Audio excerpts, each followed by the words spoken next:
Oh yes, pleasant good day again. As our custom is, we read Deuteronomy 6:4. We say Shama Yasharel Yahuwah Akkad. Mean hear, O Yasharel, Yahuwah is one. You know? So today I want to speak to you again. My topic is entitled The Cross. The cross, because you have been hearing on many things about the beloved cross and the beloved cross. But it is important that we do a topic based on the origin of the cross. Now in the scriptures, Matthew 10:38, it says this. He that taketh not his cross and followeth after me is not worthy of me. Now, scripture again, there is so many times to talk about a cross, oh, the blessed cross, and this, that, and the other. You know, but until we understand the definition of the cross and what it symbolizes, then we would not see the error that we had been led with in terms of Christianity, the Christian religion and the cross. Allow me first to read the definition according to the Strong Concordance. Now, we know that a cross is an object of death, is an instrument of death that was used way back in the Greco-Roman Empire. It says here, it comes from the Greek word stauros. It says an upright stick, an upright stick, especially a pointed one. It is a well-known instrument of most cruel and ignominious punishment borrowed by the Greeks and Romans from the Phoenicians. So you see how far this dated back. To it were affixed among the Romans, down to the time of Constantine the Great, the guiltiest criminal, particularly the basest slaves, robbers, the author and abettor of insurrections. So basically it was an instrument of death whereby Messiah was killed. Okay, it was used as an instrument of capital punishment. Figuratively, it talks about exposure to death. That is, it also means self-denial. So when we talk about the stake, talking about the stake is supposed to carry the connotation of the person that was upon the stake, all that he did for us by virtue of atonement. You know, where in scripture are we commanded to worship the cross or to embrace the cross as a symbol for religion. Because when it said that Matthew 10:38, and he that taketh not his cross and followeth after me, again we see the concept here of self-denial, because it means to say that as the days go by in our life, we ought to take up the burdens of life, you know, and continue to fight a good fight of faith as we continue to go forth and persevere in this way of life. So, my friends, let us deal with the history of the cross. In order to understand the cross, we must go back to the 4 world empires. We have to go back to Egypt. And scripture tells us, learn not the ways of the Egyptian. It reminded us that we ought not to go back to Egypt. To go back to Egypt is to embrace cultures and the gods that I spoke about in Pesach, because Yahuwah had delivered his people from the gods of Pharaoh and the gods of Egypt. And here it is now that the people have crossed over, so to speak. The people now have a desire, and not only a desire, but the people have returned to Egypt. Even today, you would hear that many is referring to the black Israelite, or they talk about a black religion, and they talk about it as you know, your black roots, African roots, and it all points you back to Egypt, the gods of Egypt. All right, where they worship Amunra.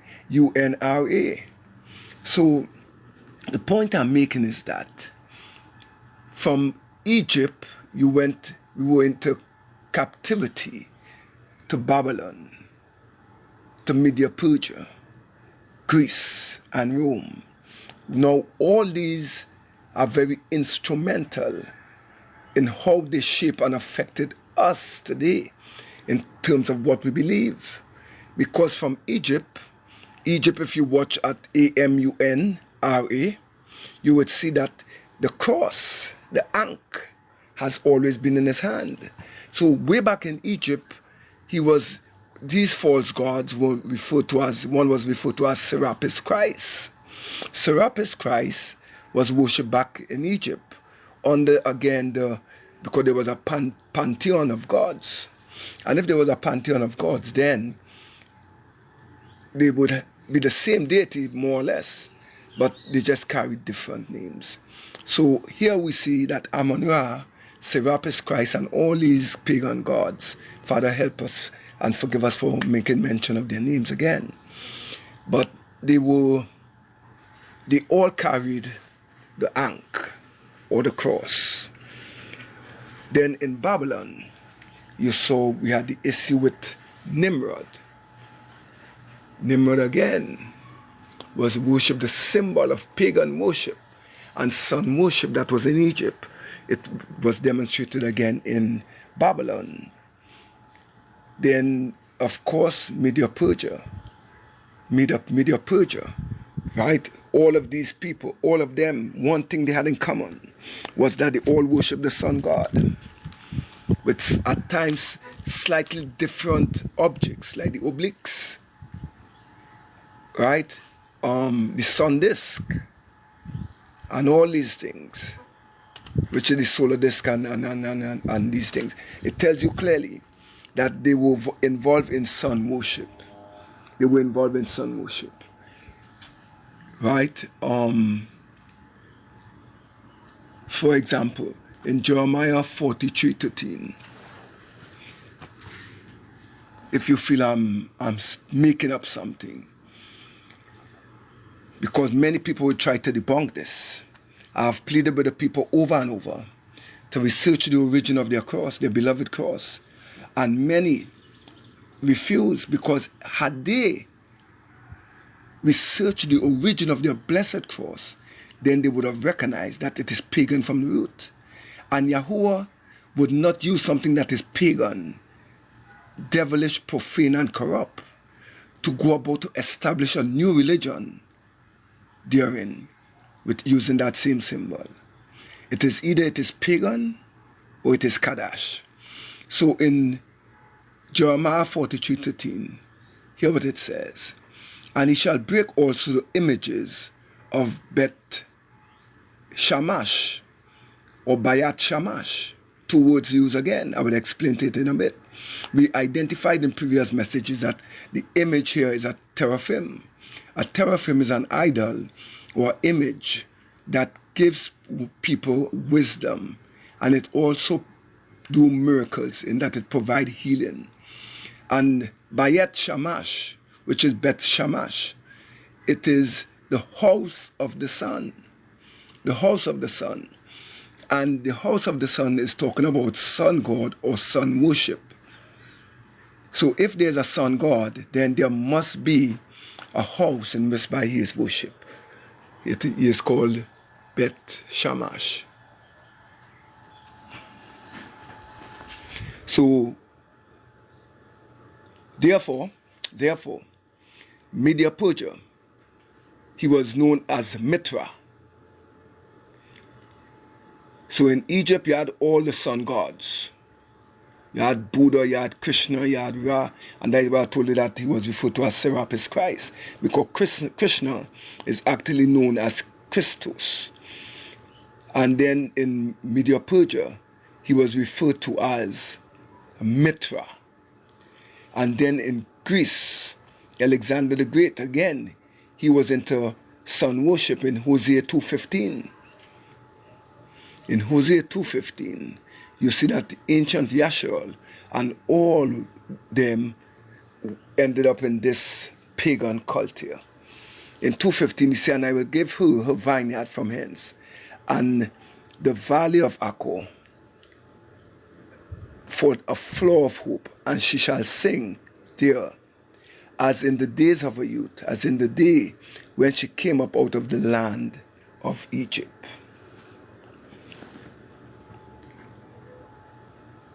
So clearly, if Constantine, you see Alexander the Great, Constantine, when Rome conquered Greece, all of them adopted this form of worship. Then there's another word that was used. They call it the Beth Haven. Beth Haven is actually, or Beth Havan. Bayat Havan is the house of vanity or the house of iniquity. It talks about wickedness, right? And all the people would set up their images and their symbols.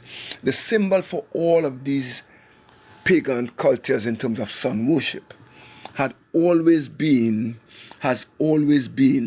my friends, the cross, the fish symbol, and the halo because it symbolizes the sun worship, the sun god. 2 Kings 23:5. Right?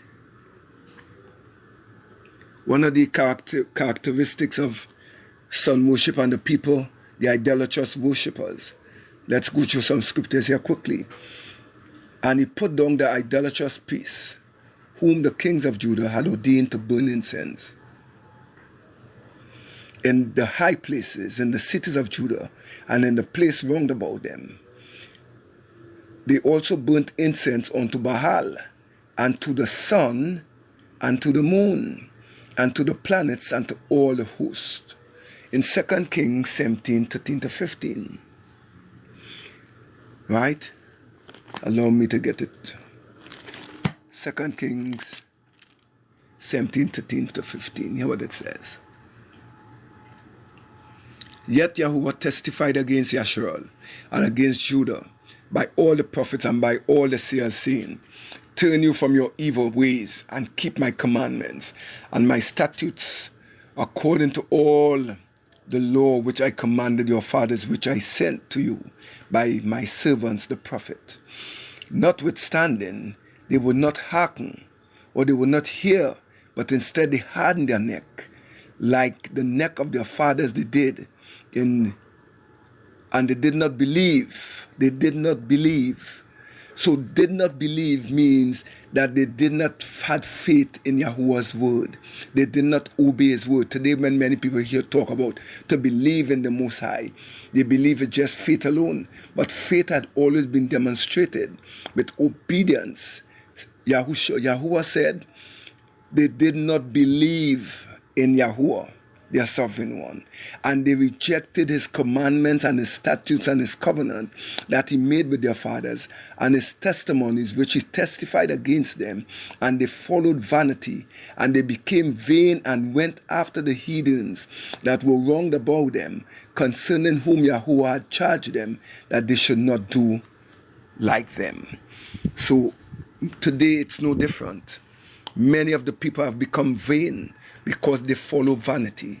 Yahuwah said that you worship me in vain because you have taught doctrines of men. Doctrines of men. You pride yourself with your cross. Your entire choir is adorned in cross.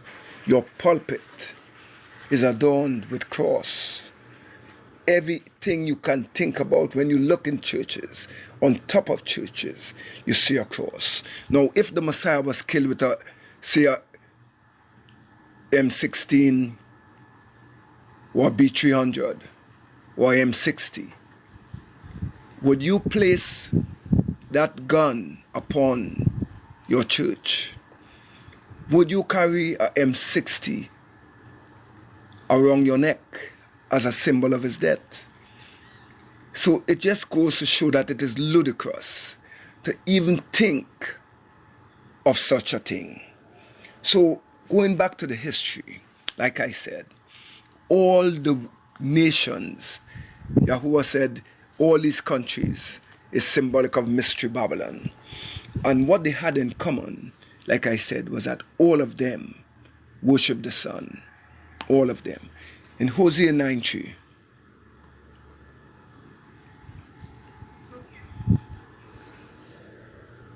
So, hear what it says.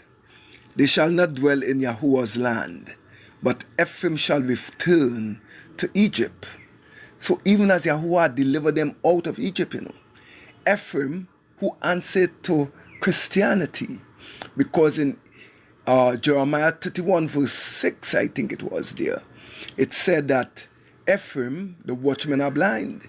But this made mention that the time would come that the watchmen in Ephraim would sound the alarm to return to Zion. We are positioned in Zion because we are holding fast to the Most High commandments. But Ephraim, who answered to Christianity, who's calling themselves Gentiles, because they have been so long among the Gentile, the heathen nations, they now believe that they are Gentiles. But in fact, they are the people of the book. And here he is saying that they shall return and they shall eat unclean things in Assyria, in Samaria. So my friends, the scriptures is clear. So we have identified that the origin of the cross dated way back into Egypt, way back into Babylon with Nimrod, Mithraism, into Greco-Roman culture. And what has influenced us today is that Greco-Roman influence, that culture. Because when Alexander the Great conquered, he being a Greek, they say he went about conquering every nation till there was no more land to conquer. And he wept bitterly. But then, what he did subtly was to coerce the Hebrews in a technical way by allowing them certain rights and liberties. But in a nutshell, he allowed them to embrace the Greek culture, the Greek customs, the Greek way of life. And the people now were holding fast to Greek culture and customs.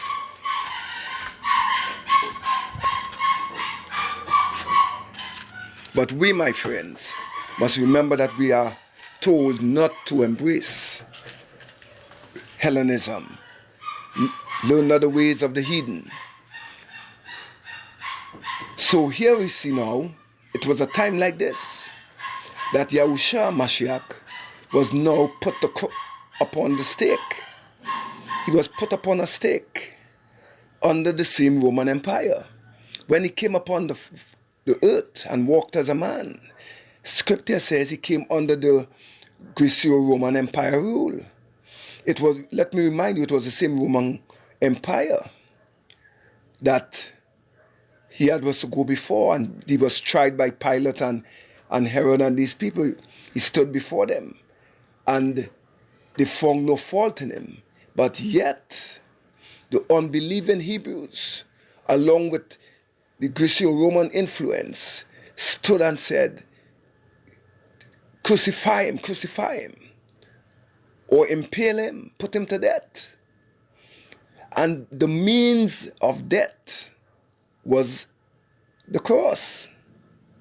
But we identify that the cross is an upright stake. So then how then did it become a T?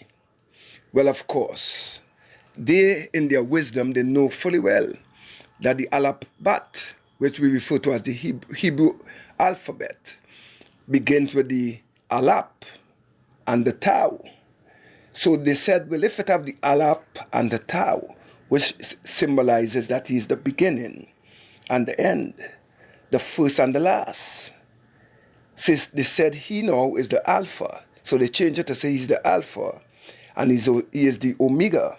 But they say the T there now, the T for the tau, they say is the cross. And that is where you have the word staros coming from. So they skillfully manipulated the scriptures, the Roman Empire, to bring about a worship of their pagan gods. Their pagan god was referred to as the Sol Invictus because they worship the sun. And one of the things that contributed to this was when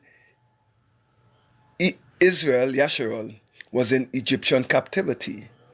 While they were in Egyptian captivity and all the other captivity of the land, they were introduced to that sun god. They were introduced to it. And even today, like you see, we are about to embrace Easter and all these different things. Let me show you how the people worship the sun. When Scripture talked about worship, Scripture warns us of an idol shepherd, right? In Zechariah 11:17, we don't have to go there.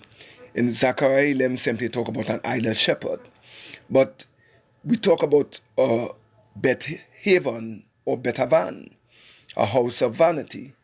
Now, this house of vanity was worshipped as the house of Helios.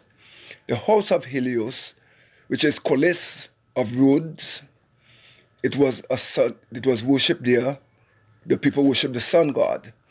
This sun god was also worshipped under a statue or image referred to as the Statue of Liberty. That Statue of Liberty that people see and they say Statue of Liberty is actually Hasatan or Ra or a statue of Serapis that was worshipped way back in Egypt. So I have shared with you already that because of Egyptian captivity of Yasharal, they ended up worshipping all these gods, right? The symbols of these gods, again, I left out the mitre hat. I talk about the cross and these things, but there also was the mitre hat. The fish god with his fish and all these different things, right? There were a time that the people actually rode towards the sun in early services onto these gods. So with the rising of the sun, they would ride towards the sun and they would worship the sun. So we are warned that we must not embrace these things because the cross and the sun disk also points to Tammuz. It's a symbol of Tammuz in Ezekiel. In Ezekiel, it tells us that the people who worship in Tammuz. As a matter of fact, let us pull up Malachi 4:2. In Malachi 4:2, hear what it says. It says, "But unto you that fear my name shall the Son of Righteousness, S-U-N, arise with healing in his wings." Now, I don't know since when the Son became a person. You understand me? So we see that there had been subtle ways they brought in the concept of worshiping the sun. And that is why the worship of Mithra and all these pagan gods it just continued to flow all the way down. It flowed all the way down even up to today in terms of the Sol Invictus, the unconquerable sun, which Roman Catholicism and Christianity and all of them embraced. Even Martin Luther, who as a Roman Catholic monk, he left Roman Catholicism and started the way of the Protestants. But all the Protestants did is that they rejected some parts or some aspects of Roman Catholicism, but they embraced everything else, all the gods of Egypt, their symbol, even the date, because Mithra was born on December the 25th. And how come Scripture tells us? They would never tell us remember him by virtue of his birth. He said, remember me in his death. Do this in remembrance of me, Pesach, because Pesach is what points you back to the death of the Messiah. So even as we continue to share these facts with the people, yet the people will want to debunk it. You see? And I am saying that we ought to be so careful, my friends. We have to be very, very careful, because it is not coincidental that we see from Egypt to now, to present, all these symbols, every single symbol of sun worship has continued to, we have continued to embrace it. And these had been the earliest part of our history as it relates to the cross. Right? But then, like I said, from Egypt, you came to the fact now that Yahushua Mashiach, on a day like yesterday when we observe on Leaven and Pesach, it reminded us of when Messiah was killed. And scripture says he was placed upon a stake. But for some reason, it ended up upon a cross. It ended up upon a cross. And all that time, it was a means of punishment. It was an instrument of death that all of them used, Greece and Rome. But then exactly when then did the blessed cross come into being? When then did this blessed cross become the blessed cross? Upon the death of Yahushua Mashiach and upon the death of the 12 apostles. It was only then that this pagan symbol, they sanctified it. That's what they did, you know. They sanctified pagan holidays and now make it Kadash. So what they try to tell you now, that all the Messiah said, do not acknowledge my birth. Don't acknowledge my birth. They now acknowledge the birth of their Messiah.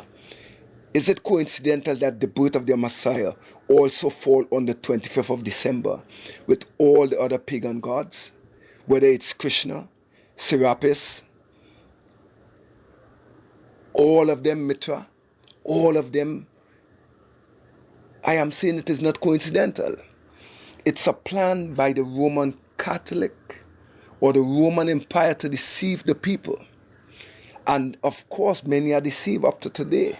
Many are deceived. They are blinded by religion. They are blinded. And because they are blinded, they cannot see or comprehend that. And if you were to dig further, you would see that the cross actually is the symbol or the mark that was spoken of in terms of the 666. It is one of the mark because it's a number, it's a person, and it's a name, it's a number. So that blessed cross today, which the world had redeemed and sanctified and set it apart, and they now fight bitterly to continue to hold on to their blessed cross as their Christian symbol, as a symbol of religion. Prior to that, in 1st century, the Hebrew believers, whether Jew or Gentile, whether Hebrew or Gentile, never had the cross as their symbol. They had the menorah up until 70 CE 70, when Rome, the Roman Empire, conquered Jerusalem and killed many of our brothers and sisters, causing many to flee into the west coast of Africa, the Negro land. And there they went at a later time and they went into the Gold Coast. They went into the slave coast of Africa and they took our descendants out of the slave coast and brought them into this new world that we are in here today. And they fed us their lies, they indoctrinated us with their lies and their pagan symbols of Christianity and their beloved cross. So my friends, what I have shared simply with you is to show you that the cross has been pagan from the very origin. The cross is pagan, and we must have a full understanding and appreciate why it is we do things, why we use certain symbols, and why we don't. You, my friends, have a decision to make today. Would you continue to bury your head in the sand and reject the counsel of the Most High Would you say it's a lie when in spite of all the information that we put out there side there to show you that in CE 325 is when Constantine changed a lot of things. He created Christianity. He created the name Jesus and put it upon the people. And at the end of the day, it is a religion that teaches the people vanity. It teaches the people lie, in that the people will continue to worship the beast by virtue of the image. And every one of your holidays is pagan, because it all points back again to the worship of your God. Whereas when we observe and do the services of the Most High, it points us back to the one who created the Shamayam and the Arat. The one who said that I have separated and sanctified the seventh day, and I've given it to you as a perpetual sign between you and I, so that you will know who is the sovereign one, who had delivered you from Egypt, and who had delivered you from the hands of Hasatan. So my friends, again, I plead with you, even as you are about to commemorate your Easter and go into it, I want to remind you that it has absolutely nothing to do with Yahuwah, but everything to do with the goddess Ishtar, Astarte or Astar, where she is the symbol again of sun worship. All these gods are gods of sun worship. So the very religion that you subscribe to with your blessed cross is satanic. It is satanic. And I plead with you, in accordance to Romans 18 verse 3 and 4, where he says, come out of her, my people, that you will not be partakers of a plague. Come out of her. Who her? Babylon. Come out from Babylonian culture and customs. So I thank you, and I trust you will take our advice to flee from Babylon. Bye.